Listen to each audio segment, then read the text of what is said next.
కాంగ్రెస్ మాటలు నమ్మితే నట్టేట మునుగుతాం. తాళ్ల చెరువు ట్యాంక్ బండ్ 22వ వార్డుకు తలమానికమని నందిమల్ల శారద మాజీ కౌన్సిలర్ అన్నారు. బీఆర్ఎస్ పార్లమెంట్ అభ్యర్థి ఆర్ఎస్ ప్రవీణ్ కుమార్ కి మద్దతుగా నందిమల్ల శారద జోహేబ్ హుస్సేన్ విస్తృతంగా ప్రచారం నిర్వహించారు. ఈ సందర్భంగా శారద మాట్లాడుతూ 22వ వార్డు అంటే నిరంజన్ రెడ్డికి చాలా ఇష్టమని, ఈ వార్డులో తాళ్ల చెరువు ట్యాంక్ బండ్, ఎమ్మెల్యే క్యాంప్ కార్యాలయంతో పాటు మిషన్ భగీరథ ద్వారా మంచినీళ్లు, అంతర్గత రోడ్లు, డ్రైనేజీ, కళ్యాణలక్ష్మి వంటి పథకాలు ఇచ్చి ఆదుకున్నారని అన్నారు.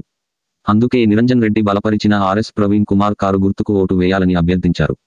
అమలు కాని హామీలు ఇచ్చి కాంగ్రెస్ మోసం చేసిందని, కాంగ్రెస్ నాయకులు వస్తే కళ్యాణలక్ష్మితో పాటు తులం బంగారం, ప్రతి మహిళకు 2500 గ్యాస్ సబ్సిడీ, ఉచిత కరెంటు ఏమైనాయని నిలదీయాలని అన్నారు. ఈ కార్యక్రమంలో పెద్ద కృష్ణయ్య, కనాయిపల్లి నాగరాజు, వడ్డే మహేష్, ఇందిరమ్మ పాల్గొన్నారు.